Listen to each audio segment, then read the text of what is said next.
Es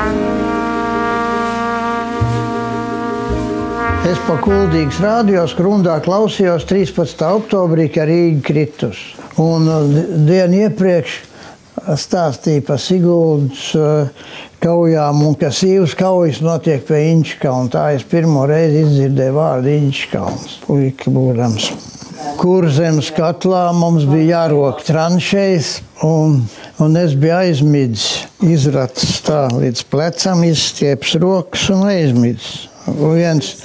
Viens šucmans, tas 44. gada, augustā, septembrī.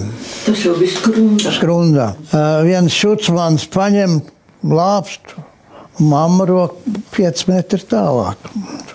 Šucmans paņem lāpstu un ap lakano pusi man uzsit pa tām rokām. Un mamma izlec no ierakuma lāpstu un gāzīs tam šucmanim. Šucmans tagad taisās mammu nošaut un viens vācu zaldāts. Tas neuzticējās tam šucmanim un to šucmanu nošaut turpat. Un mūsu ģimene ielika vieglā mašīnā un tross pielika klāt un līdz Liepājai šlepēja līdz ostai.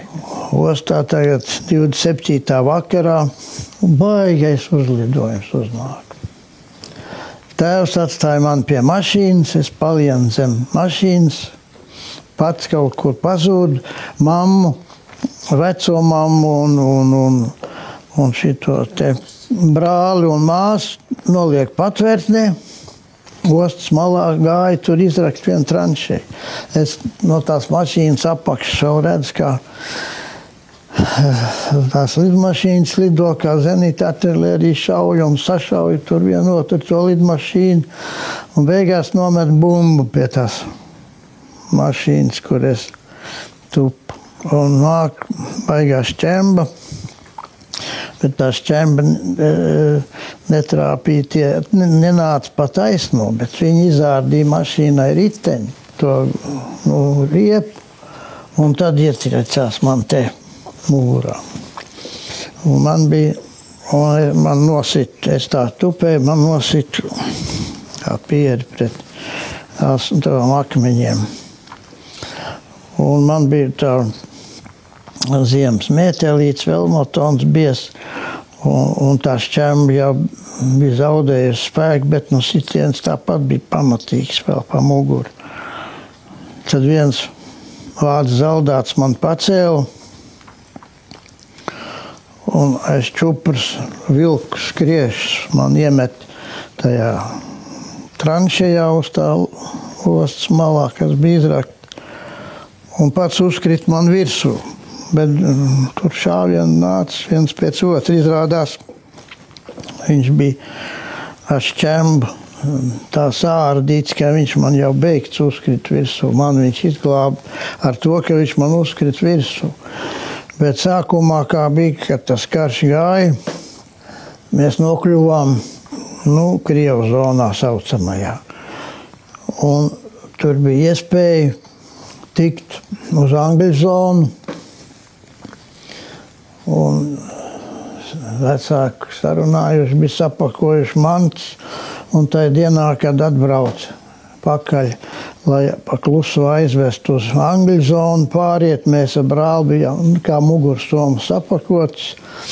Mēs ar brāli domājām, mēs uz Angļu zonu nebrauksim, mēs iesim kaut kājām, bet uz Latviju. Un mēs pazudām. Un tā kā vecāki konstatēja, ka puikas nav, tad mašīna mantām aizgāja uz to Angļu zonu, un viņi mūs sāka meklēt, kur mēs palikuši. Un pienāca vakars. Mēs domājām, šie jau ir aizbraukuši, iesim atpakaļ vēl tur pārgulēs, kur zinām, un tad organizēsim savu ceļojumu tālāk uz Latviju. Tā satikām šie vecīši priecīgi, ka mēs atnākuši. Un tad palika tēvs strādāt turpat tā Jūdeļu fermā. 26. janvārī 46. gadā mēs iebraucām Rīgā un ieved mūs Inčkalnā.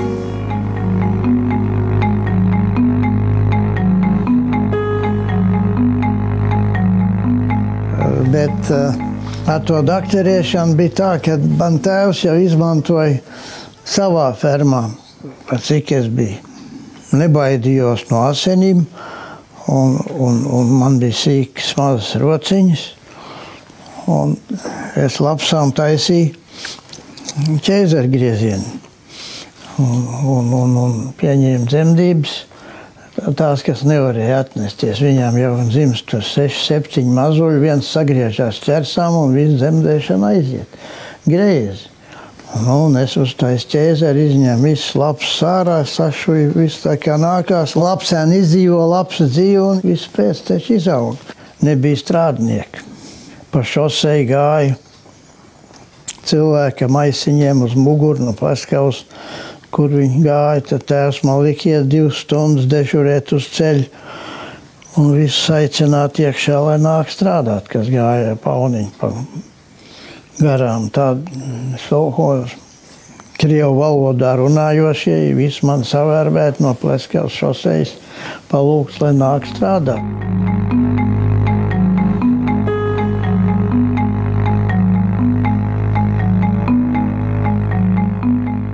256 dakteri gaida rindā uz Rīgu, bet uz Inčkalnu neviens nav pieteicies. Es saku, vai tad jūs man nevarētu atļaut strādāt?